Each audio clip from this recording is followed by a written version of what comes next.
అందరికీ నమస్తే. This is Sai Kumar. Welcome back to Sri Sai tutorial. ఈరోజు న్యూస్ పేపర్లలో వచ్చినటువంటి విద్యా ఉద్యోగానికి సంబంధించి చాలా ముఖ్యమైనటువంటి అంశాలు అయితే ఉన్నాయి. వాటన్నింటికి సంబంధించి పూర్తి వివరాలను అయితే మనం క్లియర్గా తెలుసుకుందాం. తెలుసుకునే ముందు వీడియోని చూస్తున్నటువంటి ప్రతి ఒక్కరు కూడా తప్పకుండా లైక్ చేసేటువంటి ప్రయత్నం అయితే చేయండి. ఇలాంటి క్వాలిటీ అప్డేట్స్ అన్ని మీరు రెగ్యులర్గా పొందాలి అనుకుంటే వీడియో క్రింద ఉన్నటువంటి సబ్స్క్రైబ్ బటన్ని క్లిక్ చేసుకొని పక్కన ఉన్నటువంటి ఆల్ నోటిఫికేషన్ బెల్ ఐకాన్ని క్లిక్ చేస్తే నేను చేసేటువంటి ప్రతి వీడియో కూడా మీకు నోటిఫికేషన్ రూపంలోకి వచ్చేస్తుంది. లేట్ చేయకుండా మన యొక్క మొదటి అంశాన్ని అయితే చూద్దాం. అదేవిధంగా అంగన్వాడీకి సంబంధించిన ఉద్యోగాల భర్తీ ప్రక్రియ కొనసాగుతున్నది అనేటువంటి అప్డేట్ రావడం జరిగింది. మే 1 నుంచి మనకు ఇక్కడ దీనికి సంబంధించి కొత్త ఉద్యోగ నోటిఫికేషన్లు వస్తాయి అనేటువంటి ఒక అప్డేట్ అయితే ఉంది. అయితే దానికి సంబంధించి చాలామంది డిఎస్సి కూడా అప్పుడే వస్తుందని ఇబ్బంది పడుతున్నారు. దానిపైన కూడా మీకు క్లారిటీ ఇస్తాను. వీడియోని చివరి వరకు చూసేటువంటి ప్రయత్నం అయితే చేయండి. ఇక పేపర్ 1 వాళ్ళకి సంబంధించిన ఎగ్జామ్స్ అనేటువంటివి కొనసాగుతున్నాయి. ఇక్కడ రేపు ఎల్లుండి కూడా పేపర్ 1 వాళ్ళకే ఉంటుంది. మళ్ళీ 11 నుంచి పేపర్ 2 వాళ్ళకైతే స్టార్ట్ అవుతుంది. మళ్ళీ 15, 16 అనుకుంటా పేపర్ 1 వాళ్ళకైతే ఎగ్జామ్ అనేటువంటిది ఉన్నది. ఈ రకంగా ఎగ్జామ్స్ అనేటువంటివి కొనసాగుతున్నాయి. రెగ్యులర్గా వస్తున్నటువంటి ప్రశ్నాపత్రాలకు సంబంధించిన సరళి పైన అనాలిసిస్ అనేటువంటిది కూడా మనం చేసుకుంటున్నాం. ఎక్కడి నుంచి ఎగ్జామినర్ ఫోకస్ చేస్తున్నాడు, ఎలాంటి అంశాలపైన ఫోకస్ చేస్తున్నాడు అనేటువంటి అంశాలను అయితే మీకు రెగ్యులర్గా మన వీడియోస్ ద్వారా నేను అందిస్తానే ఉన్నాను. కాబట్టి ఇంకా మిగిలినటువంటి సెషన్ల వారీగా కూడా ప్రశ్నల సరళి అనేటువంటిది ఏ రకంగా ఉంది, ఎగ్జామినర్ ఫోకస్ చేసేటువంటి అంశాల గురించి క్లియర్ కట్ ఇన్ఫర్మేషన్ తెలుసుకోవాలి అనుకుంటే ఖచ్చితంగా వీడియో క్రింద ఉన్నటువంటి సబ్స్క్రైబ్ బటన్ క్లిక్ చేసుకొని పక్కనటువంటి ఆల్ నోటిఫికేషన్ బెల్ ఐకాన్ని క్లిక్ చేసుకునే ప్రయత్నం అయితే చేయండి. ఇక అవన్నీ పక్కన పెట్టేసుకుంటే మనకు ఖచ్చితంగా ఇక్కడ మనకు పేపర్ 1 అంటే ఖచ్చితంగా వాళ్ళు ఫోకస్ చేసేటువంటి అంశాలు గతంలోనైనా ఇప్పుడైనా చూస్తున్నటువంటి అంశాలను బట్టి మనం చూస్తుంటే 6, 7, 8 తరగతులకు ఎక్కువ ప్రాధాన్యత అనేటువంటిది అయితే ఇస్తున్నారు. అయితే మిగిలినటువంటి 3 నుంచి 5 వరకు రావట్లేదా అంటే తక్కువ క్వశ్చన్స్ 1, 2, 3 ఆ రకంగా క్వశ్చన్స్ అనేటువంటివి వస్తున్నాయి. మేజర్గా ఫ్రీక్వెన్సీ అనేటువంటిది ఇక్కడ ఎక్కువ అనేటువంటిది ఉంటుంది 6, 7, 8 తరగతులు. మరి 10వ తరగతి 9వ తరగతి పోతున్నాడా అంటే ఎక్కువ అయితే పోవట్లేదండి. మార్నింగ్ సెషన్లో పోలేదు. ఆఫ్టర్నూన్ సెషన్లో నిన్న జరిగినటువంటి ఆఫ్టర్నూన్ సెషన్లో 10th నుంచి ఒక క్వశ్చన్ వచ్చింది. అది కూడా జనరల్గా కొంత ఐడియా ఉంటే చేయడానికి అవకాశం అనేటువంటిది ఉంటుంది. కొత్తగా చదవని వాళ్ళు మీరు కంగారు పడకండి. 9th, 10th నుంచి 1, 2 క్వశ్చన్స్ అవి కూడా మనం ఆన్సర్ చేయడానికి అవకాశం ఉన్నటువంటి ఏరియాస్ నుంచే వస్తున్నాయి. దాదాపుగా ఎక్కువ ఫోకస్ చేసేది మాత్రం 6, 7, 8వ తరగతులు మాత్రమే. ఆ అంశాలను మీరు గుర్తుపెట్టుకోండి. ఖచ్చితంగా మీరు వీటిపైన ఇక్కడ రివిజన్ చేసేటువంటి వాళ్ళు, కొంత టైం ఉన్నటువంటి వాళ్ళు ఏవైనా మీకు ఇబ్బందికరమైనటువంటి అంశాలు ఉంటే వాటిని ఒకసారి రివిజన్ చేసుకోండి. అనవసరంగా కంగారు పడి కొత్త అన్ని గుర్తుకు తెచ్చుకొని ఇబ్బంది పడకండి. ఖచ్చితంగా మీరు చదువుకున్నటువంటి అంశాల నుంచి క్వశ్చన్స్ అనేటువంటివి వస్తాయి. పేపర్ అనేటువంటిది సులభంగానే ఉంటున్నది. ఈజీగా ఖచ్చితంగా మీరు 8th వరకు పర్ఫెక్ట్ అయినారనుకోండి 120 నుంచి 130 స్కోర్ అనేటువంటి చేయడానికి సులభంగా ఆస్కారం ఉండే విధంగా అక్కడ మనకు క్వశ్చన్ పేపర్ అనేటువంటిది వస్తున్నది. కాబట్టి ఆ అంశాన్ని మీరు గుర్తుపెట్టుకునే ప్రయత్నం అయితే చేయండి. ఇక తెలుగు పరంగా చూసుకుంటే మనకు ఎగ్జామ్లో మనకు ప్రతిసారి వస్తున్నటువంటి ఏరియాస్ కనుక చూసుకుంటే కవులు, వారికి సంబంధించినటువంటి రచనలు, బిరుదులు, అదేవిధంగా వారికి సంబంధించినటువంటి ఏదైనా ప్రత్యేకమైనటువంటి రచన ఉంటే దానికి సంబంధించి శతకాల నుంచి డైరెక్ట్ కాకుండా ఆ శతకాలకు సంబంధించి లోపల కూడా కొన్ని రచనలు ఉంటాయి కదా, వాటి గురించి అయితే అడుగుతున్నారు. ఖచ్చితంగా మీరు ప్రీవియస్ క్వశ్చన్ పేపర్స్ అనేటువంటివి చూడండి. వాటి నుంచి క్వశ్చన్ పేపర్స్ అనేటువంటివి రిపీట్ అవుతున్నాయి. అదేవిధంగా ఆ దగ్గర ఏరియాస్ నుంచి మనం చూసినాం 7th క్లాస్లో వసుధ అనేటువంటిది ఉంటుంది, ద్రవ్యాదులను ధరించేది. ఇది 2017 డిఎస్సిలో కూడా వచ్చింది. దాని తర్వాత మనకు దాని కిందనే రమానాథుడు అనేటువంటిది ఉంటుంది. లక్ష్మికి భర్త అయినటువంటి వాడు విష్ణు అని. అంటే మార్నింగ్ సెషన్లో ఇది వచ్చింది, ఆఫ్టర్నూన్ సెషన్లో ఇది వచ్చింది. అంటే ఎగ్జామినర్ క్వశ్చన్ పేపర్ అనేటువంటి తయారు చేసేటప్పుడు 20 సెషన్లకు సరిపడా క్వశ్చన్స్ ఒకేసారి, అంటే ఒక టాపిక్ తీసుకున్నాడు అనుకోండి, దాని నుంచి 20 క్వశ్చన్లు ఒకటేసారి చేస్తాడు. కాబట్టి ఆ రకంగా మనకు వచ్చినటువంటి క్వశ్చన్స్ తెలుసుకుంటే నెక్స్ట్ మనకు ఆ నియర్ బై క్వశ్చన్స్ రావడానికి ఎక్కువ అవకాశం అనేటువంటిది ఉంటుంది. అది జరుగుతూనే ఉన్నది. ఆ అంశాలను మీరు చూసుకునే ప్రయత్నం అయితే చేయండి. కంగారు పడకండి. తెలుగు పరంగా అందరూ సులభంగా మంచి స్కోర్ సాధించే విధంగానే వస్తున్నది. సైకాలజీ పరంగా చూసుకుంటే మనకైతే కంప్లీట్గా అప్లికేషన్ ఓరియంటెడ్గా మనకైతే క్వశ్చన్స్ అనేటువంటివి వస్తున్నాయి. అంటే ఎక్స్పెక్టెడ్ ఏరియాస్ నుంచి ఎరిక్సన్ నుంచి ఇప్పుడు జరిగినటువంటి అన్ని సెషన్లో బిట్ అనేటువంటిది రిపీట్ అయింది. కాబట్టి ఖచ్చితంగా చూసుకోండి. పియాజేకి సంబంధించి కానీ, దాని తర్వాత వికాస నియమాలు, పెరుగుదల, పరిపక్వత, వీటికి సంబంధించిన అంశాలు, బోధనా సిద్ధాంతాలు, అభ్యసన సిద్ధాంతాలు, వీటిపైన ప్రశ్నలు అనేటువంటివి రెగ్యులర్గా మనం ఎక్స్పెక్టెడ్ ఏరియాస్ నుంచే వస్తున్నాయి. కానీ క్వశ్చన్స్ యొక్క లెంతీ అనేటువంటిది ఎక్కువగా ఉంటున్నది. కాబట్టి మీరు సింపుల్ టు కాంప్లెక్స్ వెళ్ళండి. ముందు తెలుగు చేస్తారా లేదంటే ఈవీఎస్ చేస్తారా అనేటువంటిది మీ ఇష్టం. కానీ తెలుగు ఈవీఎస్ చేసిన తర్వాత సైకాలజీకి వెళ్ళండి. దాని తర్వాత ఇంగ్లీషు, దాని తర్వాత మ్యాథ్స్. ఈ రకమైనటువంటి ప్యాటర్న్ మీరు ఫాలో అయితే కనుక ఖచ్చితంగా మీకు టైం అనేటువంటిది అక్కడ సేవ్ అవుతుంది. మిగిలినటువంటి టైంని మీరు అక్కడ యూజ్ చేసుకోవడానికి అవకాశం అనేటువంటిది ఉంటుంది. ఇక పేపర్ 2 వాళ్ళకి కనుక చూసుకుంటే 9th 10th పైన ఎక్కువ ఫోకస్ చేస్తున్నాడు. తెలుగు పరంగా చూసుకుంటే ఎక్కువగా ఇక్కడ కూడా 8th వరకే ఇస్తున్నాడు. అర్థాలు, పర్యాయ పదాలు, నానార్థాల నుంచి కానీ 1, 2, 3 మార్కులు అయితే మనకు 9th 10th పైన అర్థాలు, పర్యాయ పదాల మీద అయితే ఫోకస్ చేసిండు మొన్న జరిగినటువంటి పేపర్ 2 ఎగ్జామ్స్ని అయితే మనం అనాలిసిస్ అనేటువంటి చేస్తే. కాబట్టి ఇప్పుడు కూడా నెక్స్ట్ జరగబోయేటువంటి వాళ్ళకి అదే విధమైనటువంటి ప్యాటర్న్ రిపీట్ అయ్యే అవకాశం ఉన్నది. కాబట్టి 9th 10th పైన మీరు ఎక్కువ ఫోకస్ చేయండి పేపర్ 2 వాళ్ళైతే. ఇక ఖచ్చితంగా తెలుగు పరంగా చూసుకుంటే చివరి పేజెస్ అనేటువంటివి చాలా ముఖ్యమైనటువంటివి అండి. ఎందుకంటే వాటి నుంచి మనకు దాదాపుగా ప్రతిరోజు ప్రతి సెషన్లో 3 నుంచి 5 ప్రశ్నలు అనేటువంటివి రెగ్యులర్గా వస్తున్నాయి. కాబట్టి వాటిని మీరు ఖచ్చితంగా చూడాల్సినటువంటి అవసరం అనేటువంటిది ఉంటుంది. మన యాప్లో మీకు క్విక్ రివిజన్కి ఉపయోగపడేటువంటి పీడిఎఫ్స్ అనేటువంటివి చాలా క్వాలిటీగా మీకు అందించడం జరిగిందండి. ₹1 కూడా మీరు చెల్లించాల్సినటువంటి అవసరం లేదు. మన యొక్క శ్రీ సాయి ట్యుటోరియల్ అనేటువంటి యాప్ని మీరు డౌన్లోడ్ చేసుకొని కొత్త వాళ్ళైతే రిజిస్టర్ అయితే ఇవన్నీ కూడా మీరు పొందడానికి అవకాశం అనేటువంటిది ఉంటుంది. ఫ్రీగా మీరు చదువుకోవడానికి అవకాశం అయితే ఉంటుంది యాప్లో. అంటే బస్సులో వెళ్ళేటప్పుడు కానీ, ట్రైన్లో వెళ్ళేటప్పుడు కానీ అవన్నీ కూడా మీరు సులభంగా యాక్సెస్ చేసే విధంగా మీకు అందుబాటులోకి అయితే తీసుకొని రావడం జరిగింది. యాప్ యొక్క డిస్క్రిప్షన్లో కామెంట్ సెక్షన్లో లింక్ అనేటువంటిది ఉన్నది. దాని ద్వారా మీరు డౌన్లోడ్ చేసుకొని వీటిని అయితే పొందడానికి అవకాశం అయితే ఉంటుంది. యాప్ డౌన్లోడ్ చేసుకున్న తర్వాత free material for TG TET DSC 2025 అనేటువంటిది ఉంటుంది. దీని మీద క్లిక్ చేసుకుంటే మీరు గెట్ కోర్స్ అనేటువంటిది ఉంటుంది. అంటే ఫ్రీగా ₹1 చెల్లించాల్సిన అవసరం లేదు. -3 అని ఉంటుంది యాప్లో చూస్తే. మీరు ఇక్కడ దీని మీద గెట్ కోర్స్ అని క్లిక్ చేయగానే ఈ రకంగా ఓపెన్ అవుతాయి. ఫ్రీ అంటే ప్రీవియస్ పేపర్ 1 వాళ్ళకి సంబంధించి ఉన్నాయి, పేపర్ 2 వాళ్ళకి సంబంధించి అన్ని అందుబాటులో ఉన్నాయి. ఇక్కడ చూసుకుంటే అర్థాలు, పర్యాయ పదాలు, నానార్థాలు వీటన్నింటికి సంబంధించి హైలైట్ చేసినటువంటి అంశాలు, అంటే నేను చదువుకున్నటువంటి సందర్భంలో గీతలు పెట్టినవి ఉన్నాయి. ఖచ్చితంగా వాటి నుంచి ప్రతిసారి బిట్స్ వస్తున్నాయి. చాలామంది మంచి రెస్పాన్స్ అనేటువంటిది ఇవ్వడం జరిగింది సార్. నేను ట్రైన్లో వెళ్ళేటప్పుడు చూసుకున్నా, అంతకుముందు పెద్దగా చదవలేదు కానీ ఖచ్చితంగా నేను అన్ని క్వశ్చన్స్ చేయగలిగిన అనేటువంటి అంశాన్ని పెట్టిన. అంటే ట్రైన్లో వెళ్ళేటప్పుడు ఒక 5-6 గంటల జర్నీ ఉంటుందట, కంప్లీట్గా అవే చూసినారు వాళ్ళు. కాబట్టి ఆ రకంగా మిగిలినటువంటి చాలా కంటెంట్ కూడా నేను ఇక్కడ ఫ్రీగా మీకు ప్రొవైడ్ చేశాను. కాబట్టి క్విక్ రివిజన్కు చాలా చక్కగా ఉపయోగపడుతున్నది అందరికి కూడా. అందరూ కూడా అదే ఫీడ్బ్యాక్ అనేటువంటిది ఇస్తున్నారు. అదేవిధంగా మన టెస్ట్ సిరీస్ కూడా చాలా సక్సెస్ అయింది. ఎందుకంటే చాలా క్వశ్చన్స్ అనేటువంటి వాటి నుంచి రిపీట్ అవుతున్నాయి. దాని తర్వాత చూసుకుంటే మనం టెక్స్ట్ బుక్స్ అనేటువంటి క్లియర్గా చదివించినాం పేపర్ 1 వాళ్ళకి సంబంధించి.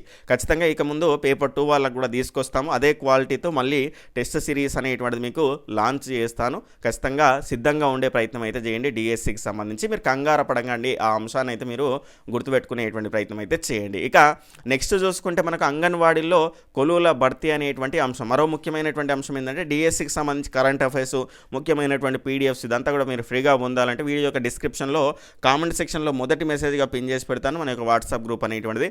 అందులో జాయిన్ అయ్యేటువంటి ప్రయత్నం అయితే చేయండి. ఇంకా నెక్స్ట్ అంశం చూసుకుంటే అంగన్వాడీల్లో కొలువుల భర్తీ అనేటువంటి అంశము. టీచర్లు, హెల్పర్ల ఖాళీలపైన అధికారుల కసరత్తు, క్షేత్రస్థాయి నుంచి వివరాలు సేకరిస్తున్నటువంటి మహిళా అభివృద్ధి శిశు సంక్షేమ శాఖ అనేటువంటి అంశం. ప్రాజెక్టుల వారీగా సమాచారాన్ని సమర్పించాలని సిడిపిఓలకైతే ఆదేశం అయితే రావడం జరిగింది. ఇక్కడ ఈ ఏడాది పదవి విరమణ పొందేటువంటి వారి లెక్కలపైన కూడా ఆరా అయితే తీస్తున్నారు. పూర్తి స్పష్టత వచ్చాక భర్తీ ప్రక్రియ చేపట్టాలి అనేటువంటి అంశంపైన అయితే నిర్ణయం తీసుకున్నట్లయితే తెలుస్తున్నది.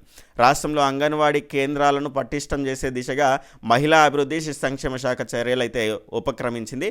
పూర్వ ప్రాథమిక ప్రీ ప్రైమరీ విద్యను పక్కాగా అమలు చేయాలని ఇక్కడ రాష్ట్ర ప్రభుత్వం నిర్ణయించినటువంటి నేపథ్యంలో పూర్తి స్థాయిలో సిబ్బంది నియామకం పైన దృష్టి అయితే పెట్టింది. ఈ మేరకు అంగన్వాడీల్లో పనిచేస్తున్నటువంటి సిబ్బంది ఖాళీలు, రిటైర్మెంట్లకు సంబంధించినటువంటి వివరాల సేకరణ చేపట్టింది. లెక్కలపైన స్పష్టత వచ్చాక భర్తీకి అయితే చర్యలు చేపట్టాలని అయితే నిర్ణయించడం జరిగింది. పనిచేస్తున్నది ఎందరూ, ఖాళీలు ఎన్ని అనేటువంటి అంశాన్ని అయితే ఇక్కడ దీనికి సంబంధించి లెక్కలు అయితే తీస్తున్నారు. దాని తర్వాత ఇక్కడ మనకు రాష్ట్రంలో 149 సమీకృత సంక్షేమ అభివృద్ధికి సంబంధించిన ప్రాజెక్టులు అయితే కొనసాగుతున్నాయి.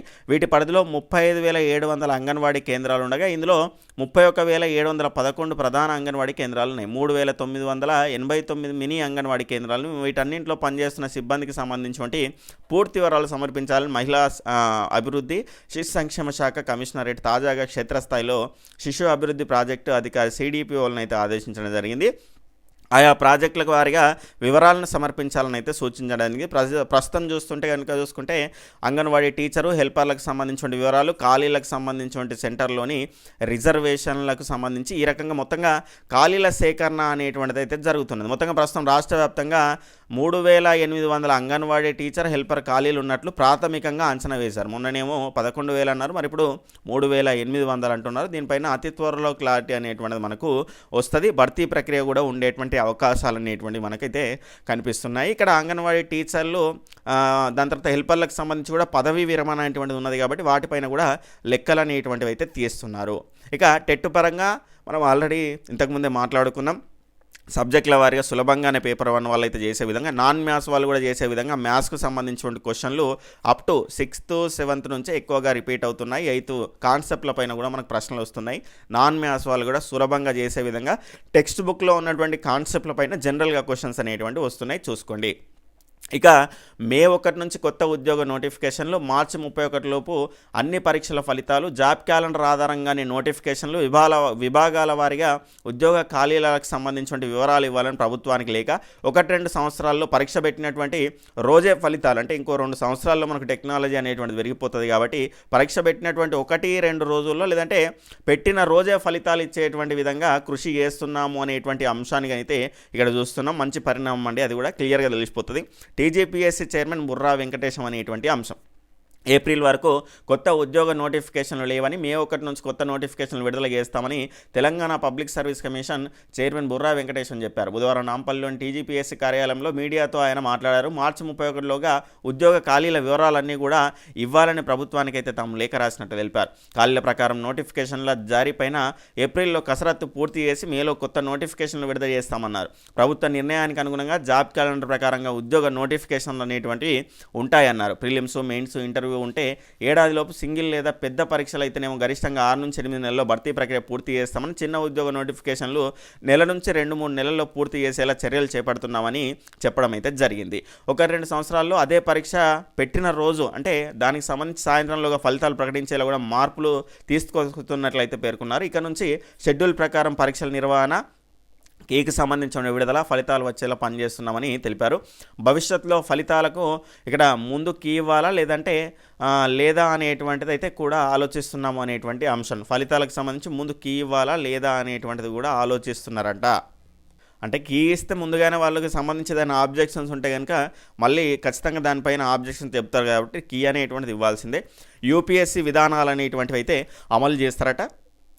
అయితే ఇక్కడ ప్రధానంగా మనం చూడాల్సినటువంటి అంశం ఏంటంటే డిఎస్సి కూడా అప్పుడే వస్తుంది. అంటే ఇది టీజీపీఎస్సికి సంబంధించినటువంటి అంశం అండి. ఎందుకంటే అక్కడ ఆల్రెడీ కొన్ని నోటిఫికేషన్లు ఇచ్చిండ్రు, దానికి సంబంధించిన ప్రక్రియ అనేటువంటిది ఉన్నది కాబట్టి మధ్యలోనే అదంతా కంప్లీట్ అయిపోయిన తర్వాత నెక్స్ట్ మనకు దానికి సంబంధించినటువంటి నెక్స్ట్ నోటిఫికేషన్ల ప్రక్రియ మే నుంచి చేపడతాము అనేటువంటి, ఏప్రిల్ నుంచి కొత్త నోటిఫికేషన్లు ఇస్తాము అనేటువంటి అంశాన్ని అయితే మనకి ఇక్కడ చెప్పడం అయితే జరిగింది. ఇక్కడ మే అన్నారు కానీ ఇక్కడ మే 1 నుంచి కొత్త నోటిఫికేషన్లు ఇస్తారు, ఏప్రిల్ వరకు ఉద్యోగ నోటిఫికేషన్లు లేవు అనేటువంటి అంశాన్ని అయితే మనకి ఇక్కడ చెప్పడం అయితే జరిగింది. అది డిఎస్సికి సంబంధించినటువంటి అంశం అయితే కాదు.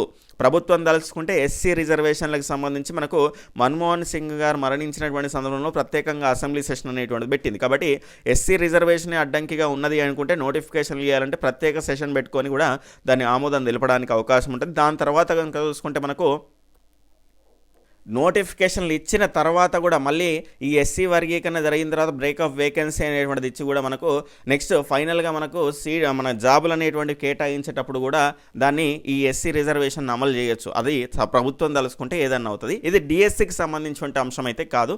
ఆ అంశాన్ని మీరు గుర్తుపెట్టుకోండి. క్యాలెండర్ ప్రకారంగా మనకు ఫిబ్రవరిలోనే నోటిఫికేషన్ రావడానికి అవకాశం అనేటువంటిది ఉన్నది. మీరు రిలాక్స్ అయ్యేటువంటి ప్రయత్నం అయితే చేయకండి. టెట్ అయిపోయినటువంటి ఒక రోజు నెక్స్ట్ రెస్ట్ తీసుకొని నెక్స్ట్ మళ్ళీ మొదలుపెట్టే ప్రయత్నం అయితే చేయండి. ఇక నెక్స్ట్ గ్రూప్ 3కి 3 పేపర్లు, గ్రూప్ 2కు 4 పేపర్లు అభ్యర్థులు పరీక్షలకు రాయాల్సి అయితే ఉంటుంది. దానికి సంబంధించిన పూర్తి సమాచారం అయితే ఇచ్చారు. ఎస్సీ రిజర్వేషన్లపైన ప్రభుత్వ నిర్ణయమే ఫైనల్ అనేటువంటిది. ఎస్సీ రిజర్వేషన్లపైన ప్రభుత్వం తీసుకునే నిర్ణయం ప్రకారమే ముందుకెళ్తామని చైర్మన్ ప్రకటించారు. కొంతమంది టీజీపీఎస్సీ నోటిఫికేషన్లు, ఫలితాలు, పరీక్షలు వాయిదా వేయించాలని సమస్యలు సృష్టిస్తున్నారు. కొన్ని రాజకీయ పార్టీలు ఇన్వాల్వ్ అవుతున్నాయని చెప్పారు. దీంతో అభ్యర్థులకు నమ్మకం లేకుండా పోతుందన్నారు. ఇక నుంచి షెడ్యూల్ ప్రకారం పరీక్షలు నిర్వహిస్తామన్నారు. ముందే నోటిఫికేషన్లో అన్ని వివరాలు ఇస్తామని చెప్పడం అయితే జరిగింది. సరిగ్గా నిధుల కేటాయింపు లేదన్నారు. యూపీఎస్సీ సంవత్సరానికి కావాల్సిన నిధులు ఏప్రిల్లోనే కేటాయిస్తారని ఆయన పేర్కొనడం జరిగింది. నిధుల లేమి కారణంగా గతంలో పరీక్షకు అధిక ఖర్చు అవుతుందని బయోమెట్రిక్ తీసుకోలేదన్నారు. టీజీపీఎస్సీ ఈ రకమైనటువంటి ఇబ్బందులు చెప్పారు. దాని తర్వాత వీఆర్ఓ నియామకాల గురించి కూడా అడిగారు. అంటే ఇప్పుడు వార్తల్లో మనకు చెక్కలు కొడుతున్నాయి, కొంతమంది బుక్కులు ప్రింట్ చేసినలు, ఆల్రెడీ ఆన్లైన్ కోర్సులు కూడా స్టార్ట్ చేసారు. దానికి సంబంధించి అయితే ఎలాంటి సమాచారం లేదు అనేటువంటి అంశాన్ని అయితే మనకి ఇక్కడ చెప్పడం జరిగింది. యూనివర్సిటీలోని ప్రొఫెసర్ల నియామకం, వీఆర్ఏ వీఆర్ఓకి సంబంధించిన నియామకాల గురించి తమకు ప్రభుత్వం నుంచి తమను ప్రభుత్వం సంప్రదించలేదని, ఒకవేళ అడిగితే చేపట్టడానికి మేము సిద్ధంగా ఉన్నాము అనేటువంటి అంశాన్ని అయితే చెప్పడం అయితే జరిగింది.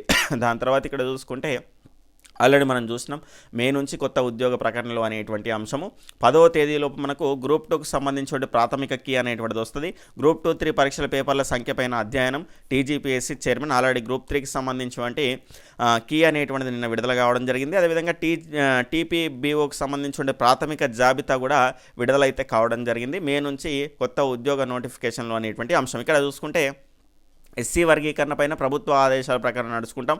అకాడమిక్ పరీక్షల మాదిరిగా కఠిన, మధ్యస్థ, సులభ ప్రశ్నలు అనేటువంటివి ఇచ్చేలా ఉద్యోగ పోటీ పరీక్షలపైన బ్లూ ప్రింట్ అనేటువంటిది ఉండదు. అంటే ఇట్లనే ఉండాలి అట్లనే ఉండాలన్నది ఏం లేదు. జల్లెడ అనేటువంటిది వడపోత విధానం ఉంటుంది కాబట్టి క్వాలిటీ ఉన్నటువంటి వాళ్ళని తీసుకోవాలి కాబట్టి ఆ క్వశ్చన్ పేపర్ ఎట్లయినా ఇస్తాము అనేటువంటి అంశం పైన మాట్లాడడం అయితే జరిగింది ఇక్కడ నిన్న బుర్రా వెంకటేశం గారు. గ్రూప్ 3 పరీక్షలకు సంబంధించిన ప్రాథమిక కీ అనేటువంటిది విడుదల కావడం జరిగింది. రాష్ట్రంలో 1365 ఉద్యోగాల ఖాళీల భర్తీకి గత నవంబర్లో నిర్వహించినటువంటి గ్రూప్ 3 పరీక్షలకు సంబంధించిన ప్రాథమిక కీని టీజీపీఎస్సీ బుధవారం సాయంత్రం విడుదల చేసింది. ఈ పరీక్షకు 2.69 లక్షల మంది హాజరయ్యారు. కీ పైన అభ్యంతరాలు ఉంటే ఈ నెల 12వ తేదీలోపు సాయంత్రం 5 గంటల లోపు వరకు స్వీకరించనున్నట్లయితే తెలిపింది. కేవలం ఆంగ్ల భాషలోనే ఆధారాల కాపీలను సమర్పించాలని కమిషన్ అయితే చెప్పింది. సిడిపిఓకి సంబంధించిన ప్రాథమిక కీ అనేటువంటిది ఈరోజు విడుదలవుతుందట. టీపీబీఓ ప్రాథమిక జాబితా విడుదల, అంటే టీజీపీఎస్సీ ప్రక్రియ అనేటువంటివి కూడా మనకు వేగవంతంగా ముందుకు పోతున్నాయి. ఉద్యోగాల ప్రక్రియ అనేటువంటిది ఈ రకంగా జరుగుతున్నది అనేటువంటి అంశాన్ని అయితే మనం చూడొచ్చు. ఖచ్చితంగా నోటిఫికేషన్ అనేటువంటిది డిఎస్సికి మనకు ఫిబ్రవరిలో రావడానికి అవకాశాలు ఉన్నాయి. అది ఎప్పుడైనా రానియండి. ముందు మీ సిలబస్, మీ ముందర ఉన్నటువంటి సిలబస్ అనేటువంటిది బండెడ్ ఉన్నది. పిఐఈ బుక్ ఎంత ఉంటుందో ఒకసారి ఆలోచించండి. అవన్నీ మనకు చదవాలంటే ముందు టైం అనేటువంటిది ఎంత కావాలి, కరెంట్ అఫైర్స్, జీకే, సముద్రం అనేటువంటిది ఉన్నది మన ముందర. కాబట్టి మనం ఈదాల్సినటువంటి అవసరం ఉన్నది. నోటిఫికేషన్ గురించి ఆలోచించకండి. సిలబస్ మనం ఈదాల్సినటువంటి అంశం గురించి మాట్లాడండి. మీరు చదవాల్సినటువంటి సిలబస్ గురించి ఆలోచించండి. దాటిపైన మాత్రమే కాన్సన్ట్రేషన్ చేయండి. వచ్చినటువంటి టెట్ ఎగ్జామ్ రాసి వచ్చిన ఒక్కరోజు రెస్ట్ తీసుకోండి. నెక్స్ట్ నుంచి మళ్ళీ మొదలు పెట్టండి యుద్ధం. లేకుంటే మళ్ళీ ఇబ్బంది పడతారు. ఆ అంశాన్ని మీరు గుర్తుపెట్టుకునే ప్రయత్నం అయితే చేయండి. ఈ రకంగా ఈరోజు న్యూస్ పేపర్లో వచ్చినటువంటి విద్యా ఉద్యోగ సమాచారం ఉంది. ఇది మీకు ఉపయోగపడదని అనిపిస్తే మీ యొక్క ఫ్రెండ్స్కి కూడా షేర్ చేసే ప్రయత్నం చేయండి. బాయ్, టేక్ కేర్, జై హింద్.